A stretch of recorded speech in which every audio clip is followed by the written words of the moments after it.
Mic check, mic check, mic check.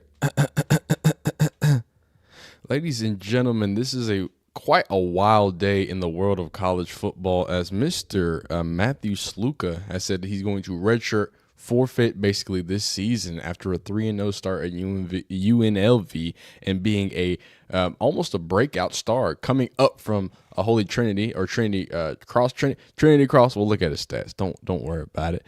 Holy Cross, Holy Trinity. I don't know, the Purple People Eaters. They're pretty big bad dogs. Right. And what's happened here is it seems to be a lot of different things, a lot of different situations. The wildest day that I've seen in a long time in college football has happened. The ramifications of the NIL and it being implemented terribly are here with Mr. Mathew Sluka, the UNLV quarterback that had been leading the Rebels to an undefeated season, about to start conference play, and he quote-unquote quits. Now, there's some different things and different words about did he quit? Is this more of an issue with some money things? Well, we're going to fully dive into it, check out a few different things. I'm supposed to have some more here, and then give you the full details on it. First off, appreciate y'all joining me. Leave a like on this if you like it, dislike if you don't like it. We're going to get to the bottom of this NIL situation, talk more about college football, because that's what we do on this channel. If you enjoy that, subscribe, and let's have a good time. Mathew Sluka, the UNLV guy. Let's hop right into an article here and get you fully into and fully immersed here. Let me, like I said, I gave you the skinny. People are saying he's a quitter. Mr. Gentleman here is saying that I'm not a quitter. The UNLV boys just didn't give me what they were promised, right? I was promised certain financial things, and those financial things did not come into fruition, right? So, if I'm Mr. Mathew Sluka, if I'm him, I'm feeling the type of way. I understand that.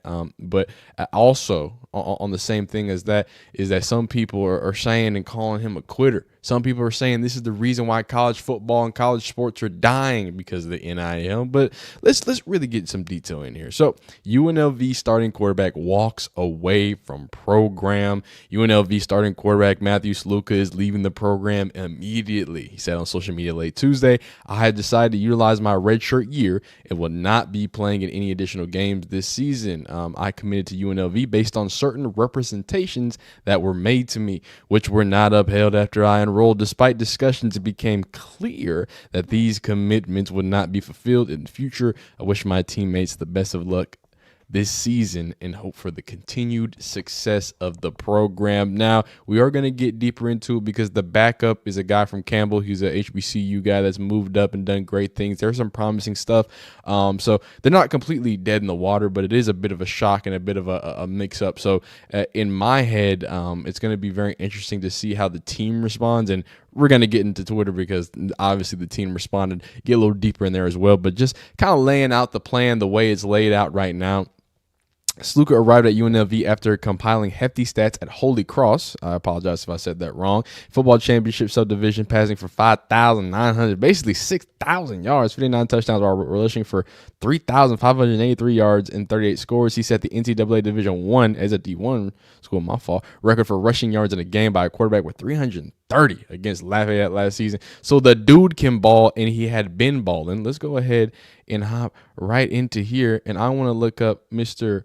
Mathew Sluka, see what kind of damage he'd done so far. I want to see articles. I want to see his stats. Show me his stats, dog. Mathew Sluka. I think the only thing that's gonna pop up if you search his name is sadly, it's just gonna be weird things like that. So Mr. Sluka. What conference they in? They're on the American. What is UNLV in? I forgot. It would make it a lot easier if I remembered what they were in. I can't find the Slukanator here. We'll get into it. We'll get into that a little later because I don't want to bog the video down here. But let's get into some more details here. Like I said, these were some details. We'll react to this as well. It's probably going to be at the beginning of the video. But let's get into look. Come on, man. We're here for the tweets, son. We're here for the people looking and seeing. Oh no, they're deleting tweets. They delete the tweets. Okay, so if you don't know, there's been some back and forth. Okay, so here's what UNLV had to say. UNLV has this to say. They say that All financial commitments for UNLV quarterback were completely met, but after a win against KU in Houston, Sluka's family hired an agent, and they collectively feel that his market value has increased per source. Now, this is nasty. If true, this is super nasty, but at the same time, I think it's this, like, at the end of the day, it's still the effects and the issues that are happening with the NIL, right? It's all the result of NIL being poorly implemented and being implemented late, right? If it was implemented when it needed to be late or needed to be implemented, I don't think, or even in a way. And you're going to see there's a tweet in here talking about how people need to have contracts at this point. If we're going to be paying people money from these collectives and deals, this is the result of it. It gets real nasty. And if you want me to sit here and try to throw this, it's hard to say kid because I mean he's like 25 at this point. If you want me to throw this kid under the bus, I'm just not gonna do it. But I think at the end of the day, the way that we implement these things is the problem. That is the issue. If we do it like that, in the way that it is, here are those stats, so we can take a peek at these. The dude can ball.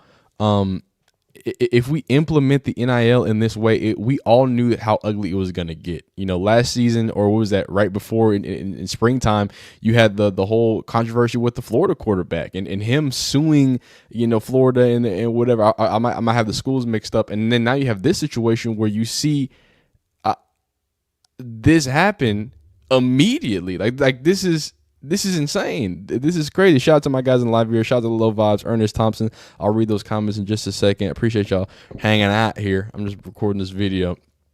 If you are watching this on YouTube, I am live sometime. I'll talk about college football, so come join us there. But no, this is all the reflection of the poor implementation of the NCAA. Instead of the NCAA, and that's why they're about to pay some fines.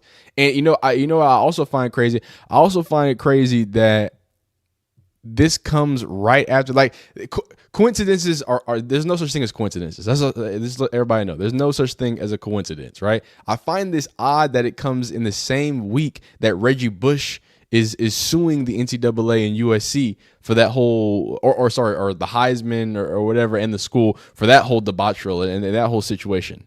So I find it very odd that this is also happening, that we're seeing the fact that there are real ramifications for these schools messing with these people's money. They're messing with their money, messing with their academic and also athletic careers. Like, this isn't a game. So if you want me to jump up and down and be mad at this young man who seemingly didn't get the bread that he was owed, I can't do it. I'm not going to be the one to do it. I think that if you even allowing it to get this far, that's the problem. The problem isn't these kids wanting to make sure, even if that stuff, and it looked crazy. If it is true that he is only sitting because he got the bread, some people are saying that the Auburns or a big school said, hey, man, go ahead and give us your sixth year. Because, I mean, what is it? It's going to be his 1, 2, 3, 4, 5. Yeah, go ahead for your sixth year. Give his 15 millions. You know what I'm saying? Come hang out with us. Michigan, hey, big bread. I got the collective. Here it is, and let's do that. I don't see how that is not possible. I think more likely it's the whole his value went up. To be honest with you, especially if he gets an agent, he's out in Las Vegas. He's starting to see the money. He wins after Kansas. They're the big bad dogs. They're 3-0. They're a group of 5 favorites, and now that has changed entirely. So it's crazy to see. Reading off some of the comments of my guys here in the live. My man Adrian says quitting on his team. That's trash. Now, I don't believe that he's quitting on his team, but we can get deeper into that. Lil Vibe said that's true. Then yeah, he's a clown. His family do that in his supposed to be a senior year. Yeah, this is year 5, so this is beyond the senior year. Yeah. This is really. It's a nasty result of a bad way to implement these things, right? And then this is one of my favorite guys. Look, I don't know who y'all follow. I don't know if y'all still watching Stephen A. Smith or people. Coach Dan Casey on Twitter. Dog draws up plays. He does great stuff. He's one of my favorite football minds. NIL is a band-aid to a broken system. Athletes and programs need to sign contracts with clear terms to protect both parties. I don't understand how Nick Saban gets up there and is allowed to, and I'm not saying that he's throwing these kids under the bus, but by virtue of the way that they talk about NIL, the way that people talk about the transfer portal, it's very much throwing these young men under the bus, and I'm just not going to do it. I am going to look at the NCAA, who has had years and centuries of fumbling and doing terrible things, shady things, and messing with these young people's monies, opportunities, athletic and academic careers. And I'm going to look at them and say, why implement a system in which you know it's being exploited? You're not going to look me in the eyes and tell me that you don't, as the NCAA, don't know what's happening with these NIL collectives. It's a big money pot with boosters, and we're handing out, combined with also real name, image, likeness deals. The Deion Sanders has talked about it. Nick Saban has talked about it. So if we all are talking about it, and everybody knows, the biggest coaches know, NCAA, what are we doing? Why aren't we protecting both these young adults and these instant noodles, these institutions? That's not making any sense to me, dog. They set this up for failure. This is my theory, and the NCAA can pull up in they black SUVs because I cracked the Da Vinci Code. I think what's happening is the NCAA knew that if they just allowed NIL and just allowed money to start making, they could start looking at the shadiness and let the the universities expose themselves like they're already doing, right? Go ahead, get individual deals with EA and NCAA and get your college football game. Do individual deals and pay these players. But if something comes and bites you back, if these schools could come back and they sue you, I think the NCAA wanted this NIL situation to go poorly. If not, they would have put legislation, or they would have done something to make more sense and just be more fair for both ends. This is crazy. So let's talk about the quitter claims. We're going to look at a few memes here and then get into it, read some comments. They're going crazy in the comments, man. They're going after each other. So Jack McGuire, one of the worst people I know, on Twitter, he says, I am hearing Sluka has gotten close to none of his guaranteed NIL money. Okay, interesting. So this is the crazy part. They're saying that, they got none. Right, the family in them, and we're gonna go deeper into this. The family, man, this is crazy. So the family was saying that he deleted his tweet. That's the messed up thing. He deleted his tweet, dog. But the family is saying that he didn't get any of the money. The institution is saying all money has been paid out. Other people are saying that potentially the issue could be him getting money from somewhere else type thing. I am just, it's more confusing when we really start thinking about it. But I do know whose fault it is. It's the NCAA's fault. It's cleanly and squarely the NCAA's fault that something like this can even happen. God, these ads, dog. These boys got ads everywhere. Damn, I get it. Okay, so it says On3 reached out to Sluka's NIL representation, Equity Sports, for comment on Wednesday morning. The quarterback has completed 21 of 4 days for 318 yards, 6 touchdowns, and an interception in 3 games. He's also UNLV is coming off a bye week and is set to host Fresno State. Where for comment on Wednesday morning? So did they comment or what? They came up big, 113, did it big. UNLV head coach Barry Odom recently talked on On3 about how the Rebels attack NIL in the transfer portal. No offense or disrespect to anybody that has left, but oh my goodness. Or left, but we feel like there's a lot of really good football players out there, Odom said. At UNLV, we have to offer for a guy looking to finish their careers in 1 or 2 years. It's pretty appealing. We're aggressive in the NIL world, in the city of Vegas, but we also understand we're not going to compete if that's the only thing that we're looking for. We're not going to be able to compete with some of the schools that have bankroll of unlimited resources. That's not us. And that is the head coach talking about before this happened, how he wants to attack the transfer portal. So, look, man, to me, the way that this is sounding like, you have a head coach that's saying that he's going to be aggressive in his NIL deal. You've got a player who's been playing out of his mind. But And a weird time, he does sit down. Like, this is a weird time. I know it's the limit is the 3 games. So maybe he was trying to, hold out XYZ, because that could be very possible. Hey, I haven't got my money. Let me go ball out. Hopefully I get my money, or I at least put my stock out there so I can go get some bread in another place. So we have, like I said, a head coach saying he's aggressive in NIL. They're in Vegas. I'm not gonna say too much. They're in Vegas. Okay. And then you have the fathers. I wish I could have showed you this, but this is a tweet from the father talking about it. The father of Mr. Matt Sluka talking in going against the claims that UNLV was all paid, and then deleting those tweets. It's I can't describe it as anything else except nasty. This whole thing is just straight up nasty, and it didn't have to be this way. Gonna keep scooting here. Just see some people's comments, how they're feeling. Quitting the team fixed it for you. Interesting. I guess he thinks that's a quit, even though we don't know the full story. I appreciate it. Appreciate that. A starting quarterback of a 3-0 team, very much in the playoff race, bails on his team the week of a huge conference matchup, announces his exit with a tweet at 12:36, all over an NIL dispute. And I don't like this either. I'm sorry, I don't like this all over NIL. My munyon? I'm so tired of these old motherfuckers talking about I miss the old game. I miss the old Kanye. Straight from the, man, it's over with. Give me my money. If you're going to guarantee me money, and you as a UNLV athletic director, as a head coach, is gonna get paid a lot of money, a lot of guaranteed money off the backs of what I'm finna do, dog, give me my money.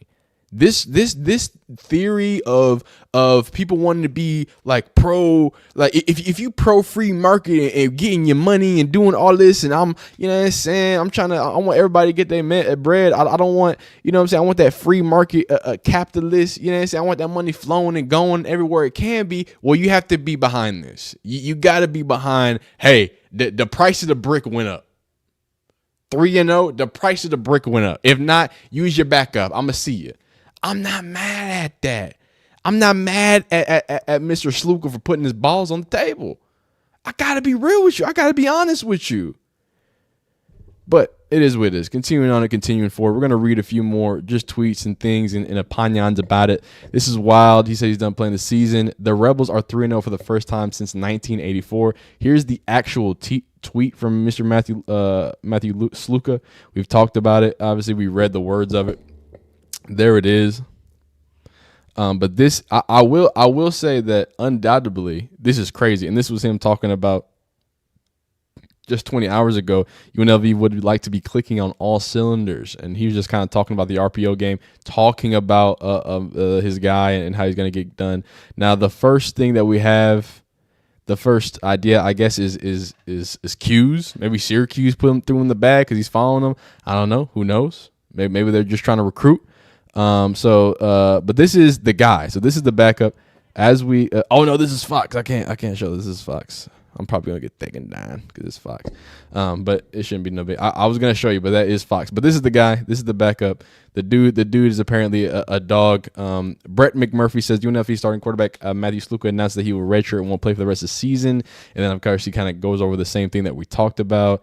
What's it called? The rumor, if it's a rumor going around as UNLV, is that Sluka went to Odom's office at some point this week and demanded an increase in NIL, which Odom said they couldn't do, and thus Sluka got angry and decided to utilize his redshirt transfer.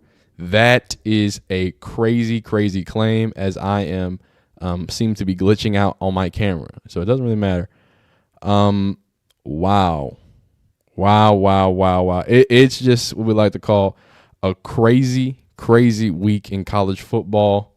But hey, I really appreciate y'all. If you're watching this in the video, appreciate you watching it. I think UNLV is going to be okay. They've got a backup, like I said, from Campbell, who I think can sling it a little bit too. So don't be too afraid.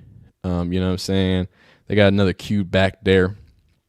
So they should be okay. What's his name? I think it's Cameron Friel, I think. Lucas Lifford. I forgot what his name was. Where's the guy at? I think he's up there. He's one of these gentlemen up here. I thought he was something junior. He was darker. Maybe they don't have him on there, but the guy's a guy. I think they're gonna be okay. Like I said, I showed you a quick snapshot of him. I hope that video gets to make it in here. It is Fox, so you know how Fox be playing. But appreciate y'all watching this video. Leave a like on this video if you like it, dislike if you don't like it. Get in the comments and tell me, is Mathew Sluka a quitter? Whose side are you on? Is UNLV right? Is he right? Is this a business decision or is this a right decision, man? We'll see you next time. I appreciate it. All right, so reading y'all's comments. Like I said, I was recording while I was doing it. Let's read what y'all talking about. Let's read what y'all talking about. My man C.A. Demarcut says, what? That's what I'm saying, dog.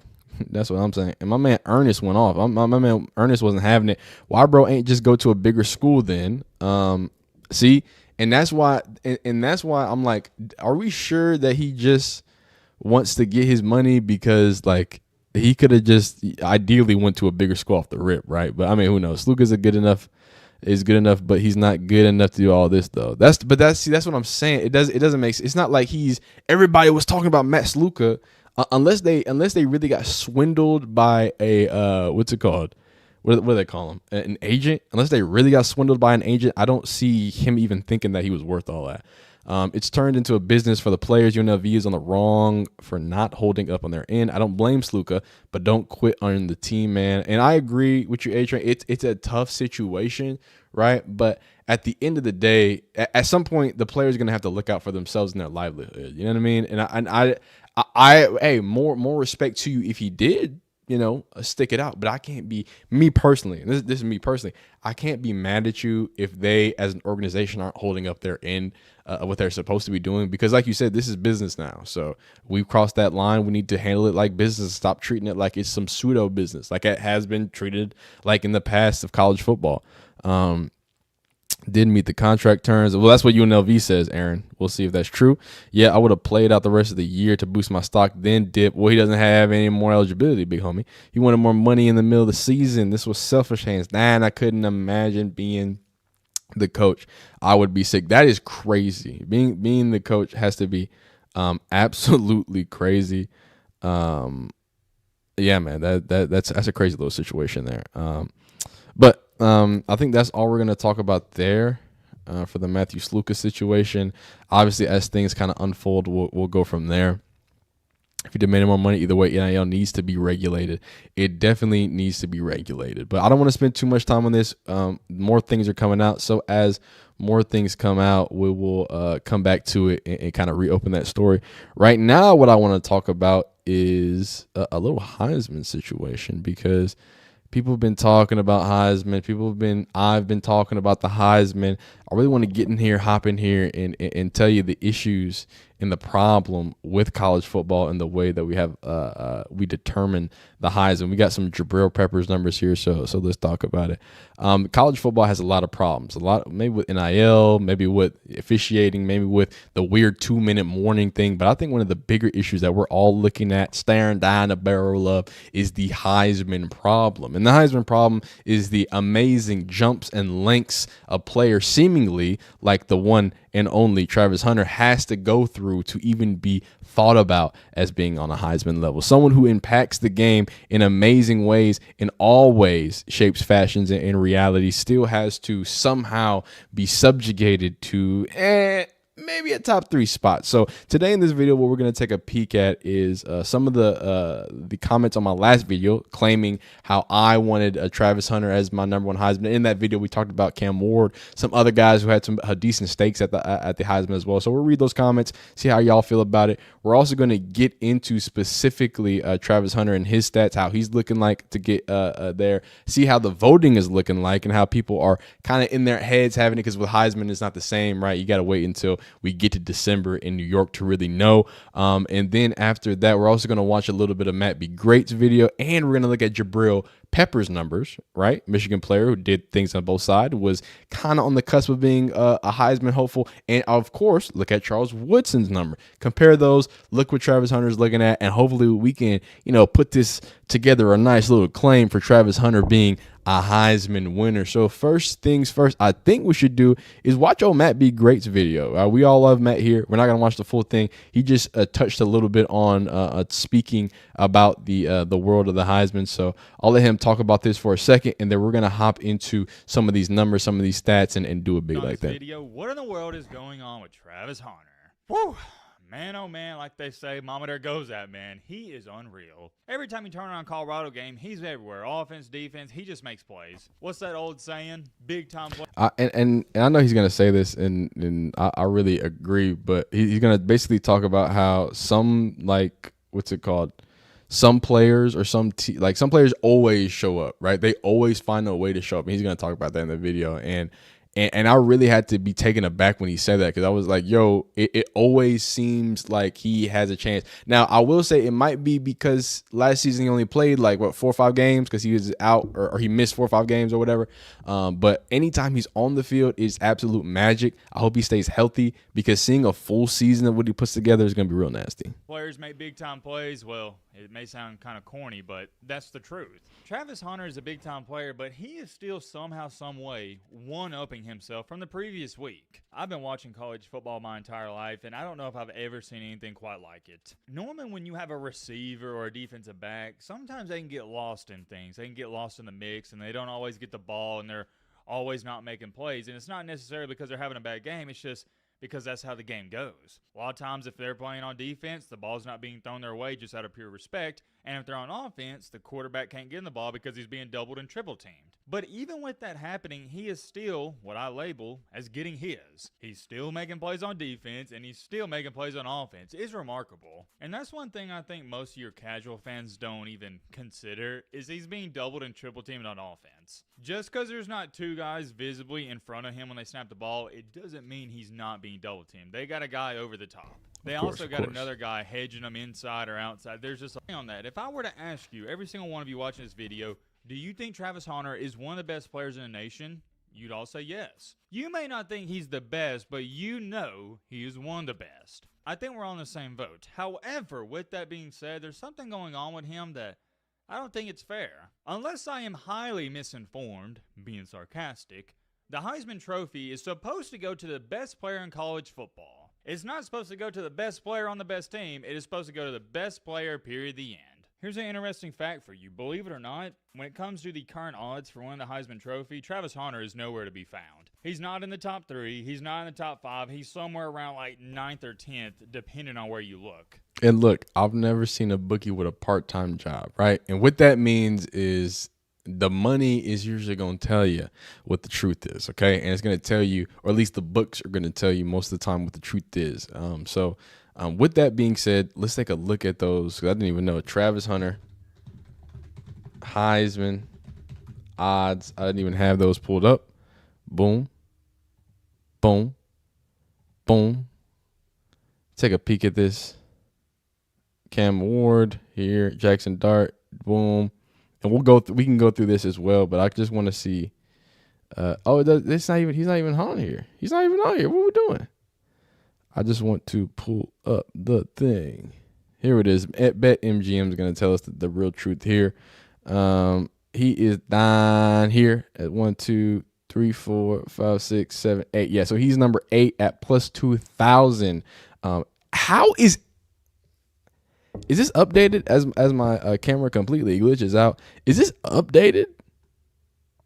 Because Ashton Gentry is not even. I mean, it's the same odds, but come on, dog. I guess, hey, man, when you're part of a small, talk about a goddamn quarterback. Yeah, this is just a quarterback award. Like my man in the comments said, man, they just want to give it to quarterbacks. There's no way that Ashton coming off of those crazy few weeks goes right here. And is this Avery Johnson out of Iowa? Garrett Nussmer, Riley Leonard, another quarterback. Arch Manning, golly, man. Arch Manning that's kind of disrespectful. Arch Manning only played 2 games, and that boy right there. So that's the truth. Is right there. The proof is in the pudding. Oh, you know what is crazy? I didn't pull up. What's it called? Let me pull that up. Let me pull up Travis Hunter's. We're going to pull up his stats. And like you see, we have Jabril Peppers here. Now, he was no, Heisman winner. But he did a lot of things in a lot of different ways. Specifically 2016, 2015, you can see for his scoring, he had 2 and 3 rushes for a few touches. No touchdowns, but he also had some receivings as well, some punts and returns there. 17 and 21 returns, averaging 11.4 at 19.4, 1 touchdown in 2016.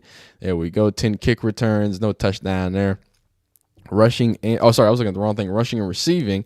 There we go. He had 2 touchdowns here from the rushing side in 2015. 3 rushing touchdowns in 2016. Another looks like another 3 a score. Oh, that's all together. Never mind. So that was 3 touchdowns there when it comes to rushing yards, and then defensive fumbles. Again, 2016. 47 solo tackles, 25 assists, 72 combined tackles, 16 tackles for loss, 4 sacks, 1 interception. I mean, he was all over the field. This was somebody that I was wishing and hoping could win. So just looking at these numbers, we'll compare it to his as well. But let's also look at Charles Woodson's number and look at what a real impact on both sides of the field looks like. 1997 being the Heisman year, of course. Receiving and rushing. First of all, with receiving, I mean, you know what he'd do. 11 receptions, 231, 2 of those touchdowns. I mean, Travis Hunter is gonna max that out. I mean, Travis Hunter already had. We'll take a look at it. We'll look at Travis Hunter's stats. I think Travis Hunter from the receiving side is already got that. So let's look at I think it's gonna be the defensive side and the returning, and that's what's gonna kill. He gonna have to start returning, dog, because I think that's really what's gonna kill him for Charles. But let's keep going into it. So 11 receptions. 2 touchdowns, right? Rushing, 1 rushing touchdown. So 3 altogether. Defense and fumbles. He had 7 interceptions, dog. 7 interceptions. That is a lofty number. So Travis is gonna have to put them numbers up. Passing yards, 1 for 1. I wanted to see if he was gonna throw a touchdown. Do we have? Oh, he didn't do any returning. I'm tripping. I'm wrong. I got Charles Woodson mixed up because I've seen no returning here. So, okay.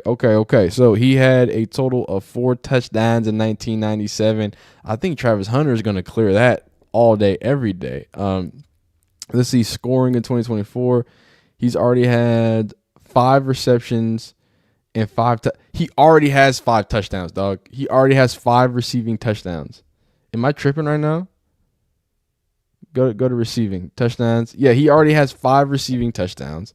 He already has 472 yards. If we can get him on the defensive side of the field, just pushing these interception numbers up, we got to get 6 more interceptions. And that would be more than his entire career.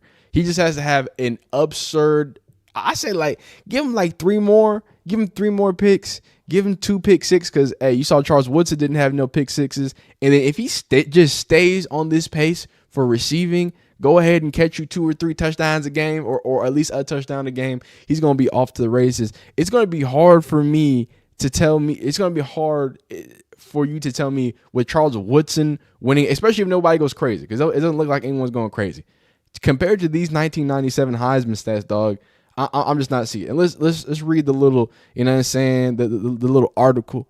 See what the Heisman people thought about it, right? So Charles Woodson won Michigan's 3rd Heisman, joining Desmond Howard and Tom Harmon. He's the only player to win the Heisman, playing significant minutes on both sides of the ball since college football moved to a 2-platoon system in the early 1960s. Woodson hails from Fremont, Ohio, and started at Ross High. We don't care about the high school. It didn't take long for Woodson to make an impact on the Wolverine as he won a starting quarterback job for 2 weeks into the first training camp. He ended up leading the team in 1995 with 5 interceptions. Let's do it.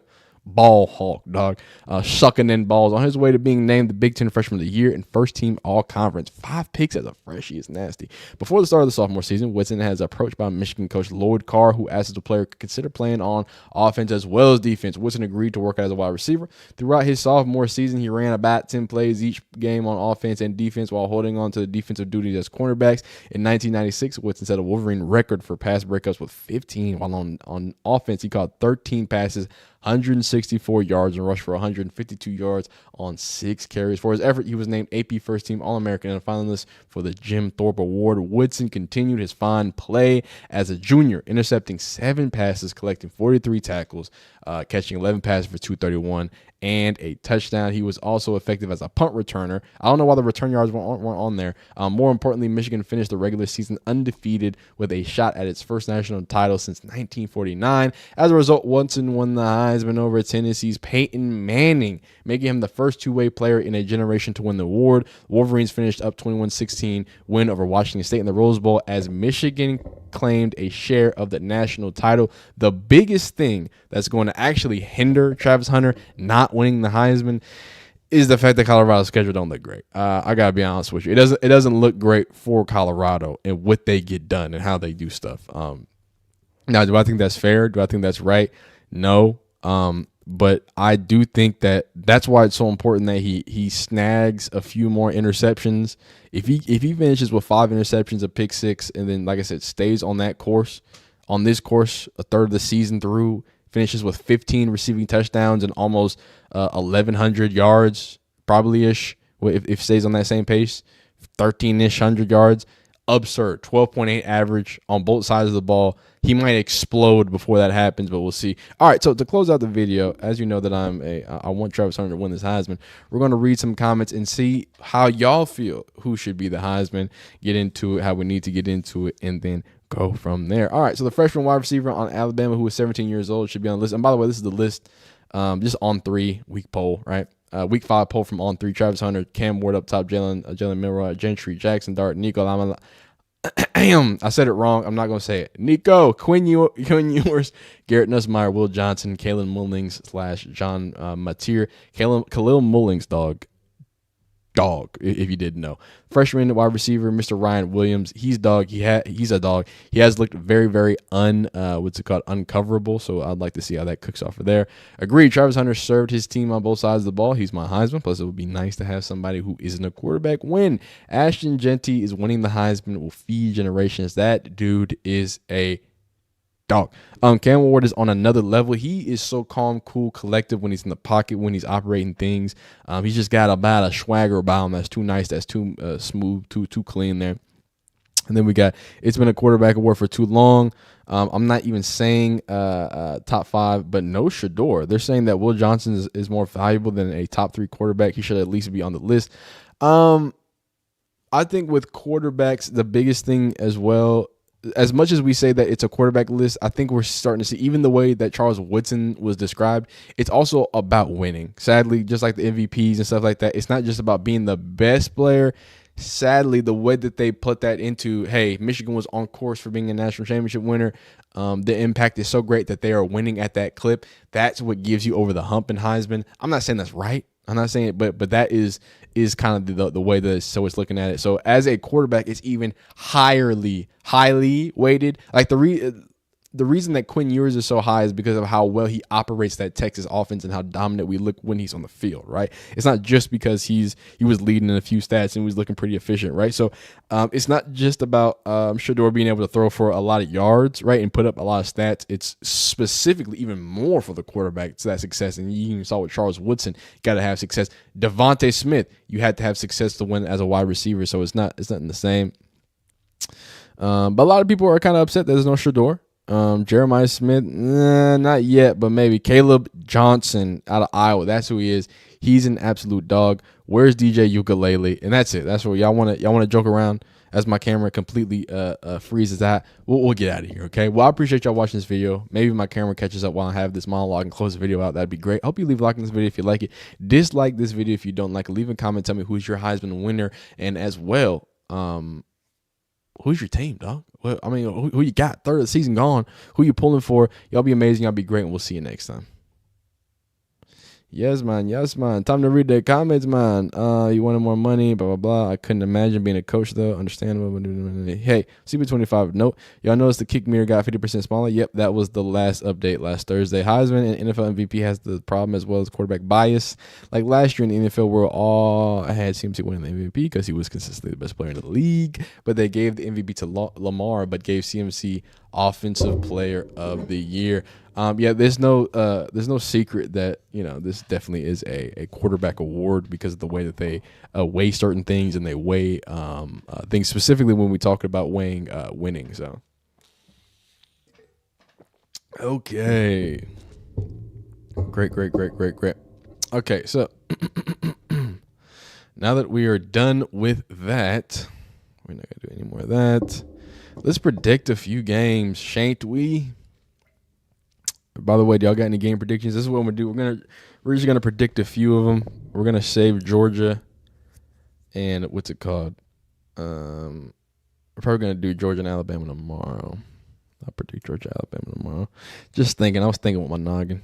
I usually don't do that a lot. Who needs it? I know I need to look at Colorado. Alabama, Georgia. Hey, we're going to get Alabama, Georgia. We're going to probably do that. It'll probably go up Friday, but we will, in fact, break down Alabama, Georgia. But I'll give you a little, you know what I'm saying, a little preview.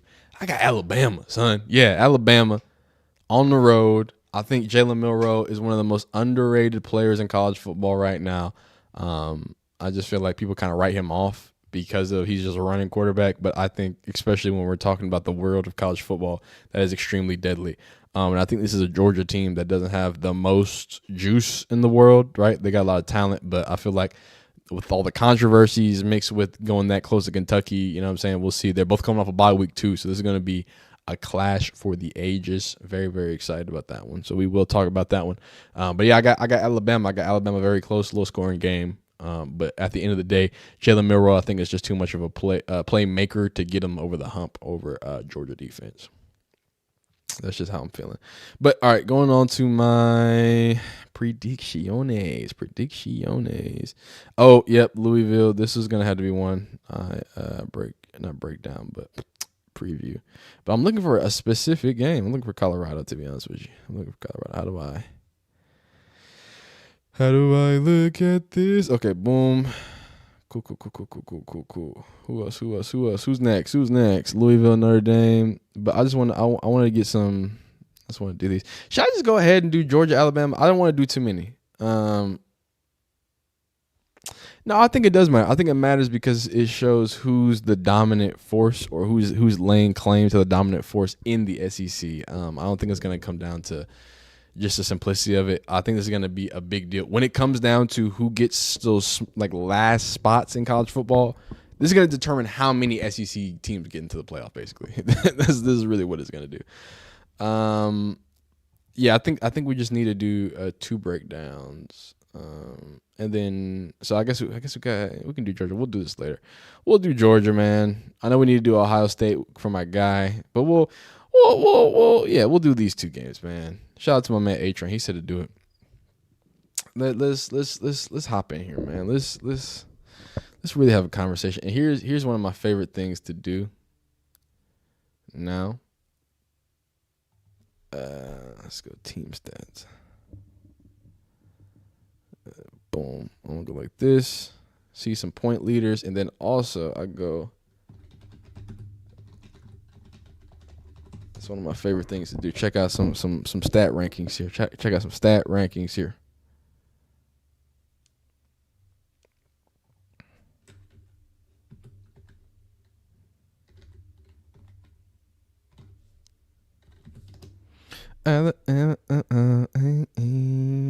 Boom.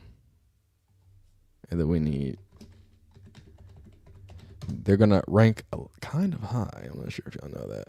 And we got Colorado. Boom. And then lastly, UCF. Boom. All right. Okay. I said, now, ladies, yeah. What's colder than being cold? Ice cold. What's colder than being cold? Ice cold. All right. Gonna record these last 2 videos, then we're gonna get up out of here. Appreciate y'all all for joining me. It's been a good time. I mean, we will be here for almost like another 30 minutes, but still, has been a great time. Has been a phenomenal time. So as we get into video mode, thank you for being here, being square. I want to make sure that we do some more live stuff. We are still going to do live college football 25 stuff, but also want to be able to get off some of these not higher quality videos, but specifically college football videos. Let's get into it. This is the real measuring stick when it comes to the SEC and the powers of the top 5 of the college football playoff. And as a Texas fan, I'm just sitting here smiling, hoping somebody loses, because somebody will lose. Ladies and gentlemen, number 2 Georgia versus number 4 Alabama is a clash. The Kirby Smarters, the goddamn Challenger Crusaders are going to go up there. The Hellcat Hellions, right, are going to go up against the Crimson Tide with the new regime, new coach, and a freshman who is on fire. Ladies and gentlemen, we're going to get into some predictions and some things about the game, as well as just lay out the stats and situations and look at where these both of these teams rank for the full situation and see if we can get some full context about how this game will go. First off, I wanted to say thank you. I appreciate y'all for watching these videos. Leave a like on this video if you like it. Dislike if you don't like it, man. Leave your comment and tell me who you think is going to win this game. Who's your team in college football? Let's get into it. All right. This is disrespectful. But getting into it, let's look at some season leaders here. Let's look at the last 5. Let's look at some of these wins that they have. And then after that, I will get into some stats, like I said, and get to our predictions. First off, first things first. Passing yard leaders, of course, it's going to be the Carson Beck show versus the Jalen Milroe experience. Jalen Milroe's out with the 8 touchdowns compared to Carson Beck's 7. Both throw for a few yards. Carson Beck seems to be a little bit more effective down that goddamn field. Now for Alabama and Georgia, you got the goddamn rusher, Mr. Miller, doing it big, but as well, Jalen Milroe also does it big, so that's probably a very, very heavy, potent attack there. Trevor Etienne, I believe that's his name, Trevor, right? I know it's not Travis. Trevor Etienne toting the rock over there in Georgia with no touchdowns, so that's kind of crazy to think about. So that offense hasn't been as explosive as you would think. Mr. Lovett with 12 receptions for 155, and over there, Ryan Williams, the freshman, as the leading receiver with 285 yards and 4 touchdowns. Take a peek at the last 5 here. Obviously, some of these are not real, so we're just looking at the last 3. So Clemson, this win for Georgia is looking so good, and probably why they're still a top 3 team, because they beat Clemson and they're starting to look like a good team. Blow the doors off of whoever, and then this Kentucky win that looked a little bit embarrassing from Georgia's side. Regardless, they come in here pretty unscathed for the most part. I believe they started the season a little bit banged up, so coming into Alabama off of a bye week after kind of getting their little scare there, I'm sure that week of practice was not too fun. So I don't want you to think that I think that Georgia's not going to come with some fire, with some flame, and be able to do something big. But just looking at the way that they've handled things, it's definitely not in their best ability, or I'm just not as believing in them, especially coming off of what have you done for me lately against Kentucky. Now, Kentucky is one of the best defenses in the nation, so let's not get that confused. But at the same time, one of the worst offenses in the nation. So as defense, why would you even let it get that close? How do you allow them to kick field goals for 15 days? I don't know. And as an offense, how do you not respond if you think you're going to be able to compete with some of these offenses that will score at will? I'm not sure what you're going to think how you're going to compete there. Now, looking at Alabama, Western Kentucky blow doors off of USF, which was supposedly supposed to be a struggle. Another supposed struggle against Wisconsin. I know I said that in my comments when I reviewed that Wisconsin video. It was a struggle. It's air quotes. I'm not sure if y'all can see my yellow air quotes, but I don't mean that they were actually struggling. What I mean was it was supposed to be a perceived struggle. It was supposed to be a big, whatever. It was at a Big Ten team. It didn't look like it. They came and they handled business. Alabama's been handling business. There's been a lot of question marks about what this regime would look like under Kalen DeBoer, and I feel like they've answered a lot of those questions, especially having a freshman do what he does. Jalen Milroe look as elite as he is really looking. He's quietly, like I said, probably one of the most underrated players in all of college football. He's effective in a lot of different ways. When we talk about the college football game, right? You talk about the college football level quarterbacks, what you want to be able to do in my mind is just being able to get a first down and get a play at any time, right? So being a mobile dual threat quarterback as explosive as Jalen Milroe is, I feel like he can do that. If you can bail your team out and just give him a first down, give him 5 yards, give him in any way, throwing it, jumping it, passing it, catching it, whatever you can do to make it happen. And I think that having a quarterback that can do it both ways keeps the defense on their toes. A college level defense, which some of these players aren't NFL players, some of them don't have that elite talent. Some of it is going to be him making plays and out talenting people. So I think just having that edge when you have a well-oiled machine is important, because I think Carson Beck's a great quarterback. I think he's going to be another a really high floor guy when it comes to the NFL. He's smooth. He gets through his mechanics well. He progresses well. He is at every single level a professional when it comes to the game of football. But if that full offense isn't clicking, if Trevor Etienne is not going to come and be explosive, if these receivers aren't going to show up, that's going to be the fault, right? And Carson Beck, hey, he's an athlete. He can wiggle too. He can scramble for a first down and 2, but it's not the same level as if Jalen Milroe needs to take over the game. He can take over on the ground and partially through the air. Obviously, we know his balls can be a little bit inconsistent, but at the same time, I think Kellen DeBoer has done a good job of keeping him safe and making things make sense for him. So, as we've seen so far, as we've laid things out right now, I have to say that I'm going to go for Alabama. I think this is going to be a very, very hard-fought game. I believe this is Alabama at Georgia, correct? I think it's going to be a very tight game. What's it called? And obviously, I'm on the same side as the money. So, yeah, I think that's what it's going to be. I think it's going to be somewhere like a, you know what I'm saying, like one of them 17-7, 17-10. You know what I mean? Like Alabama's gonna pull away. They're gonna have at a point, they're gonna grind Georgia down when it gets to the third quarter. That's just my prediction. I've never been wrong about a prediction except for the times that I was wrong. Let's take a look at these stats. So starting with Alabama, starting with Georgia. I mean, I know I've already given my prediction. He ain't got to show me these records. I already know what I'm doing. So take a look at some of these rankings here. So Georgia's offense in points a game is ranked number 83, the bottom half of the league, almost in the hundos at 23.5. Like I said, the offense has not been looking very explosive. Yards a game, again, number 81 and 354. Points a play, 58. So top half of the league-ish, you know what I'm saying? Yards a game, 6.2. So that's very good. They're effective when they do play offense, though, on number 35. So top a quarter of the league when it comes to that third down conversion, 74. Not going to be great. They don't go for a lot of fourth downs. Probably haven't been put in those situations. Red zone scoring, 100%. That's what you love to see. On the defensive side, opponents' points a game, 7.5. They are the number 4th ranked defense in the nation. I mean, you know what Georgia does. So number 9th in opponent yards per game, number 5 in opponent points per game, number 6 in opponent's yards a play, number 91 in opponent's third down conversion. Interesting. That could bode well for what he got cooking. But other than that, opponent's red zone scoring is number 11, which is pretty scary. Very stout defense. I mean, I don't know what else you expect from a Kirby Smart group. He gets it done the way it needs to get done. Effective there. When we talking about the rushing statistics now, rushing play percentage, they're about 50-50. Rushing yards a game, about halfway, middle of the road. Bottom of the road when it comes to how many rushes a game, rushing yards a game. Again, a little bit more bottom of it. Defense against the rush is top 27. Opener rushes a game. I mean, that really has more to do with the play calling and less about them.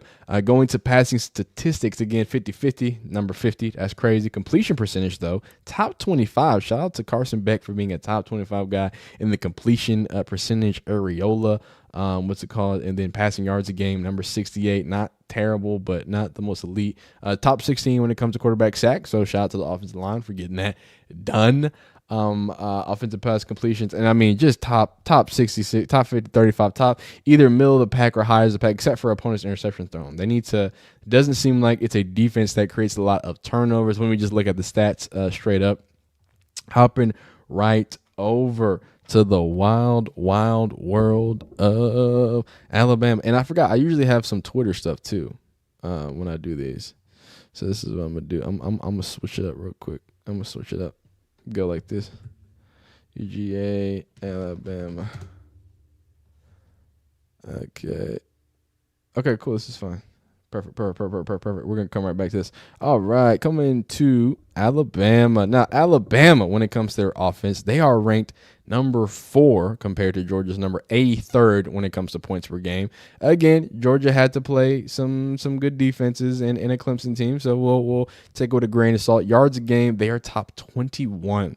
They are number 3 in points a game, number 12 in yards a game, number 12 in third down percentage, number 1 in fourth down. I mean, a lot are probably at 100%, so a lot are tied for that. Red zone scoring, top 87. Okay, that's interesting. Alabama, I mean, Georgia's defense has a decent red zone efficiency when it comes to their defensive side of the ball. Now, Alabama's defense, top 6 in points a game, top 12 in opponents' yards a game, top 4 in opponents' points a game, number 3 in opponents' yards a game, number 1 in opponent third down conversions. And like we talked about, Georgia is number 74 in third down conversions. And like I talk about a lot in my videos, third downs to me is probably one of the most important statistics. It's starting to get less important because of how much people are going for fourth down. So I'm gonna have to just bury my theory as I'm developing it. But my theory is that third downs is really what breaks people and makes offenses right. If you as a defense can force those third downs and force the offense to feel like they're their backs against the wall a lot more, you can get those 3 and outs. I think it's only a boost for you and a demoralization for the offense, and vice versa. The more third downs, specifically, not first downs, not second downs, more third downs. The more I finally got them, I got this offense on their heels, and the more times that they can convert, I think that starts wearing down a defense. So I love to look at third down conversions, and when you look at an offense that's number 74 in third down conversions going against a defense that's number 1 in opponent third down conversions, you got to be looking out for that, okay? So hopefully Georgia, if they want to win this game, they need to stay on schedule. I mean, everybody wants to stay ahead of schedule and on schedule, but they're going to need to do it. It's going to be apparent because you don't want to get stuck in the ruck. Going back to Alabama, just being a top team on both sides of the ball. Again, both of these teams haven't really played anybody except for Georgia. Georgia's really, I mean, there's Wisconsin teams, USF team. They're respectable teams, but they're not. We haven't gotten to SEC play. Let's really get into the real meat and potatoes. Number 14 in yards a game, number 28 in rushes a game, number 11 in rushing yards a game, number 38 in opponents' yards rushes a game. I mean, again, that's play calling. And then opponents' rush yards a game, number 57. So they do lack a little bit when it comes to their rushing defense specifically, but.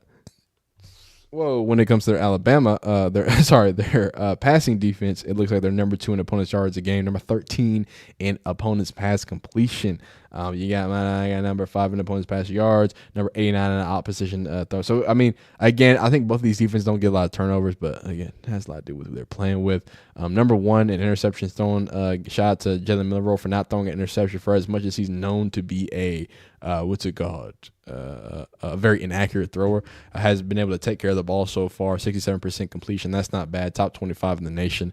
Top 120 when it comes to passes a game, but that's just how the offense is predicated right now. So when it comes to it, I'm very, very confident in what I said when I chose Alabama over Georgia, and I think it's going to be a close one. I think Georgia's going to be able to rise to the occasion. You've seen how they did with a real team because Clemson is starting to look more and more like a real team. So I really have to say that it should be a decent show there. I had a dream that UJ beat Alabama 16-15, and it was the most agonizing game of my life. Surely a good sign. Okay. Well, it looked like Georgia might be down a contributor when it takes on Alabama. Reports indicate that UGA wide receiver London Humphreys will be out. I did not know that. So we're getting a little deeper into the situation that's getting situated here. It's getting real serious. It looks like director of USS was just asked about. Okay, well, never mind. I don't want to do that. Georgia didn't score their first points against Clemson until there was 8 minutes and 49 left in the second quarter. Their first and only touchdown against Kentucky didn't come until early in the fourth quarter. This can happen against Tuscaloosa. Kirby Smart says he is hopeful that UGA Micah Williams will play against Alabama. Wow. So Georgia is going to come into this. I was saying that Georgia, they're going to come off this bye week and look good, but it looks like they're going to be limping into this season. I stand by what I said, man. Give me Alabama, man. It's nothing against Georgia. I think they're a talented team, but at this point, man, it's just looking like everything's lining up for Georgia. But you go in the comments, let me know what you're predicting. Like I said, leave a like on this video if you like it, dislike if you don't like it.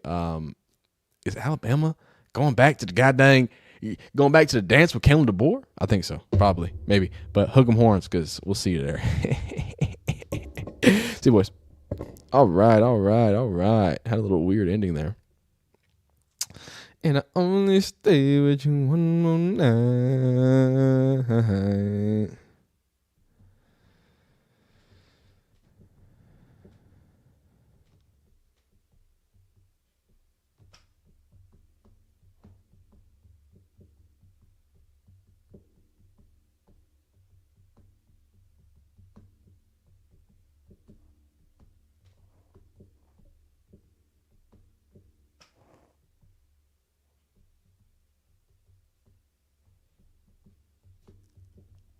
Sorry, boys.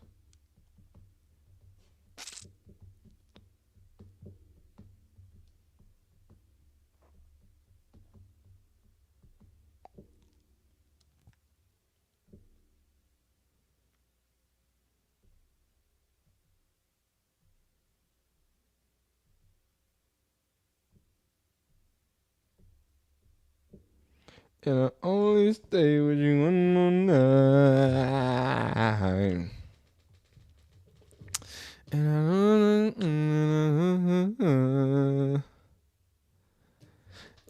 All right, so we are going to get into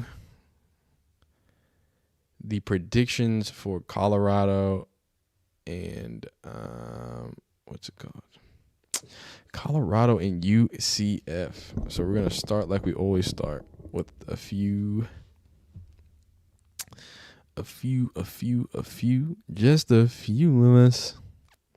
We can make it if we try, just the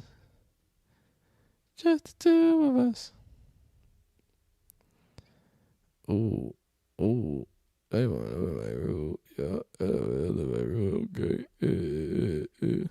Wait, what's up, Ferrari? 458.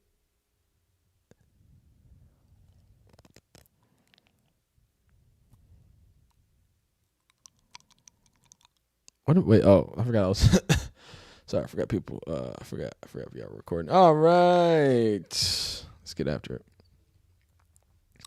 Doom. Ooh. Now you want to move on my crew. Get the money come on the roof. Drive that Rari that got no roof. Wait, what kind of Rari?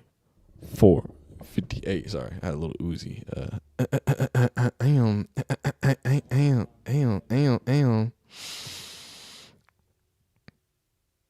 Ladies and gentlemen, another amazing week of college football is upon us, and as Colorado gave us an amazing game last week, I got to keep following them. I got to keep predicting them because every single time amazing things happen. So I'm hoping for another amazing game against UCF. Amazing in a different way, though. That UCF offense seems to be potent. They seem to be electric. They seem to be clicking on a lot of different angles and ways and making phenomenal football happen. So Colorado needs to come in with a certain level of spunk, a certain level of panache, something like that. They need to play some really good football if they think they're going to beat this UCF squad. Now, a lot of juice coming from Baylor, a lot of juice I'm coming from getting smacked in the mouth from Nebraska. So I think this is going to be an even bigger statement game to see if Baylor was just a fluke and that Hail Mary was just a Hail Mary, or if they are really taking that next step as a ball club. All right, today what we're going to do is watch a few videos, watch a few opinions about how Colorado's season is probably going to go. Of course, we're going to predict it. We're going to talk about the stat leaders on both sides. We're going to look at where these offenses and defenses ranked across the wild world of college football, and I'll give you my opinion about how I think this game will be. And I've never been wrong, except for that time I was wrong, and those other times I was wrong. Let's get right into it. First things first, Shane Koch, who we were just talking about, his nice little sack. I want to talk about this little situation here where apparently the Macy, the you know what I'm saying, the On3 a computer has went ahead and predicted Colorado's record, and it's not looking great. They say they're going to finish off a nice, smooth little 3-9, an extra loss from last season, so that's pretty impressive. Or sorry, an extra loss from last season, and they won't squeak anything out. I got to be honest with you. I know this is just not a camera, but a computer. But I don't think they're going to be 3-9. I think they're going to be closer to about what is it? 5-6? Is it 5-6? Which one is it? How was it? 14. Sorry, not 5-6, 5-7. I think 5-7 is a little more realistic, man. I know it's not a lot more wins. I don't think they're gonna. I'm not gonna tell you nothing. I'm not gonna tell you nothing because I don't want to ruin my. You know what I'm saying? I don't want to ruin my prediction. But there's winnable games here. If they beat Baylor, I didn't think they were gonna beat Baylor. I didn't think they were going to beat North Dakota State. So if this team gets better, as teams tend to do in college football, and this is a team that, besides the Shiloh Sanders injury, seems to be pretty healthy, unlike last season when Travis Hunter was already hurt by this point, right? I think they can put at least 2 more games together, dog. At least 2 more games. As long as that win total keeps going up slightly more, I mean, I don't think you can be that mad at Deion Sanders. But let's get into some of the more nittier and the grittierness of it. Here's Coach Prime talking to his people. Let's get into it. We got blessed. Oh, we gonna play or what? The outcome of the game. We really got blessed. Okay, here's the problem. You guys out here like you dominated. When are you gonna want this for you? Not for me, for you, for your family, for your siblings. When are you gonna want it? Start the whole darn practice over. Dang. Hold the ball. We got blessed with the outcome. Damn. Okay. Well, hey, it looks like Coach Prime taking it in the right way. It seems like he taking it like, yo, they got lucky, because I think the whole world is saying, yo, y'all got lucky. So shout out to UCF also for selling that. The Prime effect is very weird, very real. This is phenomenal. And before we get into the actual nitty gritty of football, look at some stats, some facts, and things.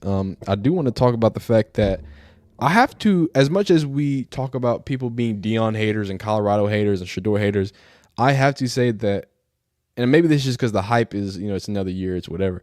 It's not as bad. The absurd hating for no reason, it's not as bad. There are some reasons to hate Colorado. There's some reasons that I'm critical of Colorado. I love Deion Sanders.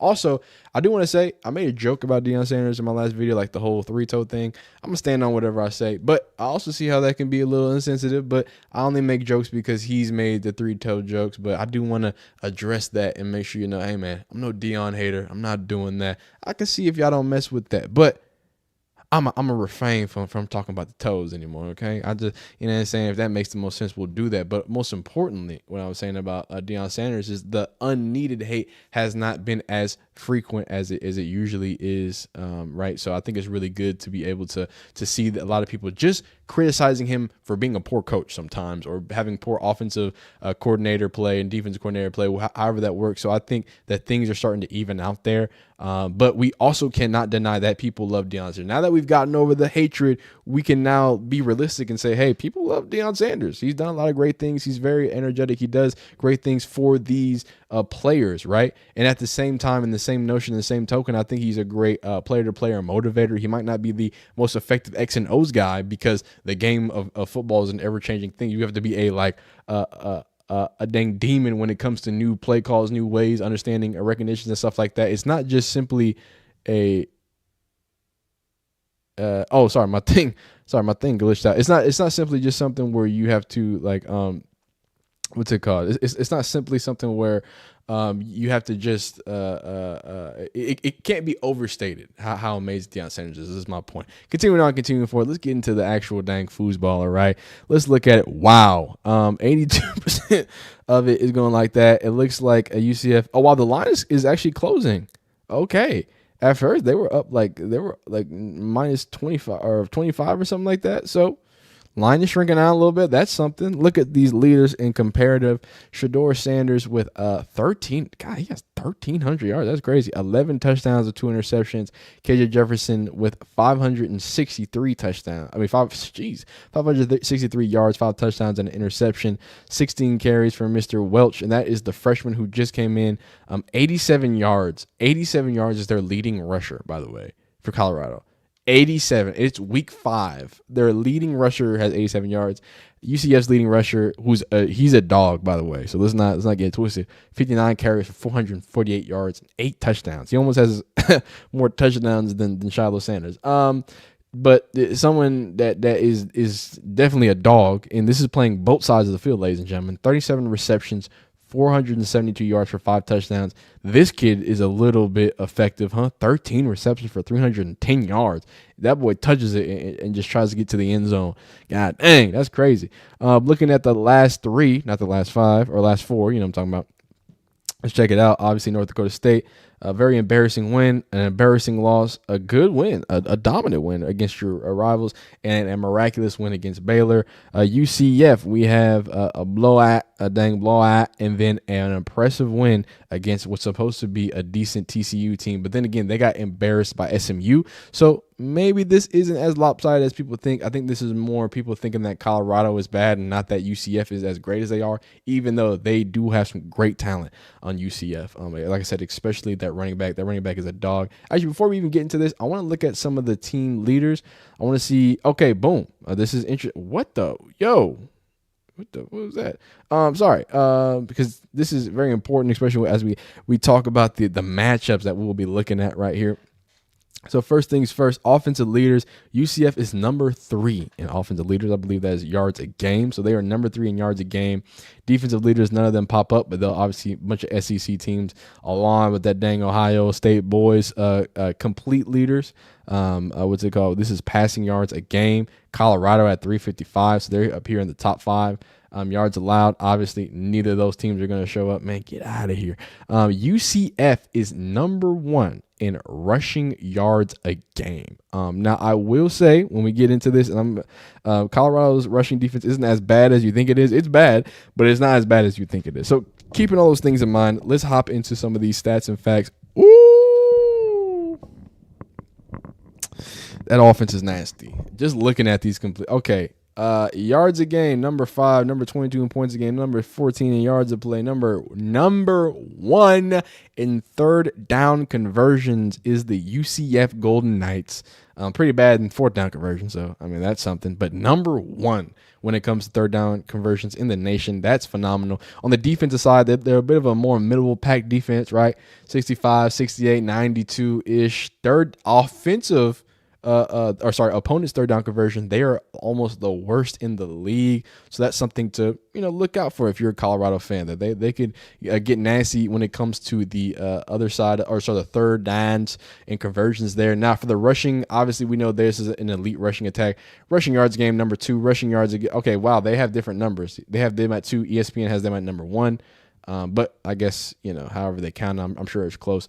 But regardless, number 5, when it comes to rushing yards a play. Number 11 when rush yards a game. Number 2 in rushes a game, and number 2 in rush yards a game. Their defense is a top 10 in every aspect when it comes to defense, when it comes to rushing, and we know how terrible Colorado is as rushing the game, and you know how I feel about Colorado. If Colorado can't stick with the run game, there's no way they can win this game. It's just as simple as that. I know what y'all are saying. Shedeur Sanders is great. I know Travis Hunter is great. I know, but I'm saying from a college football perspective, controlling the game perspective, you need to be able to have a run game you can rely on, to be able to end games, to be able to do things. The only reason why Georgia can end a game like that and not get embarrassed like by Kentucky is because they have a run game that they can rely on. They have a way to control the game in some way, even if they don't have the most explosive offense in the world, right? It's a lot more important to be able to close games than it is to be able to just to put points on the board.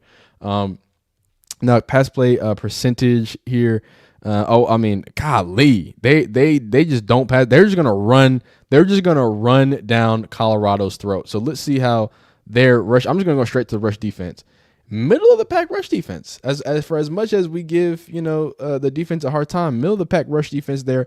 Colorado offense is number 68 when it comes to points a game. Not terrible. Middle of the pack, except for yards of play, they're number 98th, bottom of the league, and fourth down conversion and third down conversion. They're middle of the package there, and at number 67.